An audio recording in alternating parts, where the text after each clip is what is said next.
আসসালামু আলাইকুম ভিউয়ার্স, আপনাদের জন্য একটি নতুন ভিডিও নিয়ে চলে এসেছি। ভিডিওটির বিষয় থাকবে যে এটা 2012 সালের মডেল টিভিএস মেট্রো সেলফ হচ্ছে না। তো প্রথমে কি চেক করবেন? তো প্রথমে আমরা একটা বাল্ব দিয়ে আগে ব্যাটারিটি দেখে নেব যে ব্যাটারিতে চার্জ আছে কি। তো দেখতে পেলেন যে ব্যাটারিতে চার্জ আছে। তো এবার আমরা সেলফ কন্টাক্টের ওখানে লাইন আসছে কি ওই তারটা চেক করে নেব। তো এটাও আমরা চেক করে নিলাম যে লাইন আছে। এই যে দেখতে পাচ্ছেন যে লাইন আছে। এবার আমরা সেলফ কন্টাক্টটি লাগিয়ে দেব। মূলত সেলফ কন্টাক্ট ওখানে লাইন আছে মানে সেলফ কন্টাক্ট ঠিক আছে। তো এবার সেলফ কন্টাক্ট থেকে লাইন বের হচ্ছে কি এটা আমরা চেক করব। তো এই যে দুই তারে দুইটা লাইন দিয়ে দিবেন। তো সেলফ মারলে চাবি দিয়ে লাইন আসবে। তো দেখতে পাচ্ছেন যে সেলফ মারলে লাইন আসছে, বাল্ব জ্বলছে, তার মানে সেলফ কন্টাক্টটি ঠিক আছে। তো সেলফের মোটরের ভিতরে প্রবলেম আছে। তো আমরা আগে সেলফ মোটরটি খুলবো। তো এই যে আমাদের সেলফ মোটরটি মোটামুটি খোলা হয়ে গেছে। তো দেখতে পাচ্ছেন যে সেলফ মোটর জং ধরে জাম হয়ে গেছে। তো এই মোটরটাকে আমরা খুলে নিব, দিয়ে দেখবো যে এই মোটরটি চলবে না নতুন একটা সেলফ মোটর লাগবে।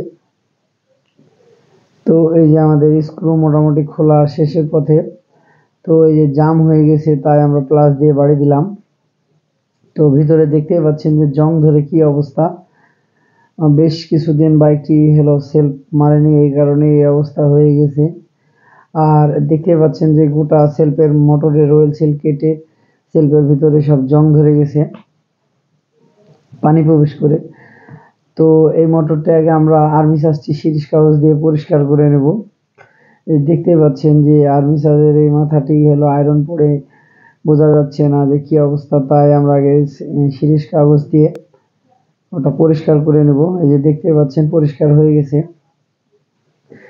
তো সেলফের কার্বন যেখানে থাকে এই জায়গাতে অনেক আয়রন পড়েছে, কিন্তু পুরান কার্বনটি মোটামুটি ভালো আছে। তো আমরা আগে এটা ভালো করে পরিষ্কার করে নেব। পরিষ্কার করে নতুন দুইটা স্প্রিং দেব সেলফ কার্বনের, যত স্প্রিং দুটা নষ্ট হয়ে গেছে, খেলতে পারছে না স্প্রিং। তো দুটা স্প্রিং দিব।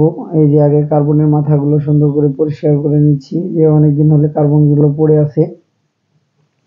এই যে স্প্রিং দেওয়ার পরে এই যে আমরা সেলফের আর্মি সাজটি ভালো করে সুন্দর করে ঢুকিয়ে দেব। দেখতে পাচ্ছেন যে ঢুকে গেছে, এবার ইজি খেলছে। তো আমরা সেলফের এই মাথাগুলোতে গ্রিস করে দেবো যেন সেলফে ব্যাড আওয়াজ না করে। তো সেলফের মোটরের ভিতরে আগে যে জংগুলো আছে চুম্বকের সাথে এগুলাকে ভালো করে ওয়াশ করে নিতে হবে, দিয়ে পেট্রোল দিয়ে ভালো করে ধুয়ে ফেলবেন। অনেকেই হয়তো কেরোসিন দিয়েও ধুতে পারে। পেট্রোল দিয়ে ধুয়ে ফেলবেন, দিয়ে তারপরে ভিতরের বুশটা যেটা আছে ওটাতে গ্রিস দিয়ে দিবেন।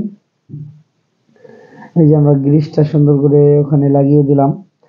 তো এরপরে আমরা সেলফ মোটরটি এই যে ভিড়িয়ে দেব নেগেটিভ। তো আমাদের মোটামুটি সেলফ মোটরটি সেট করার প্রায় মধ্যেই।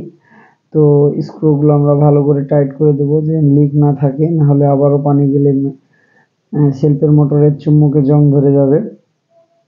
অবশ্যই নাটগুলো ভালো করে টাইট করবেন। আর এই যে দেখতে পাচ্ছেন এবার আমরা সেলফ কন্টাক্টে লাইনটা লাগালাম, দিয়ে আমরা এবার সেলফ মেরে দেখে নেবো যে মোটরটি ঘুরছে কি। এই যে দেখতে পাচ্ছেন যে মোটরটি ঠিক হয়ে গেছে। তো এবার আমরা গাড়ির সাথে লাগিয়ে দেব। সেলফের মোটরের প্রেসারও ভালো আছে। তো এবার আমরা বাইকের সাথে লাগিয়ে দেব। দেখতে পাচ্ছেন যে আমাদের মোটামুটি নাটগুলো লাগানোর মধ্যেই। অবশ্যই ভালো রেঞ্চের সাহায্যে নাটগুলো টাইট করবেন, নাহলে নাটগুলো স্লিপ করার চান্স থাকে। তো এই যে আমাদের মোটামুটি কমপ্লিট।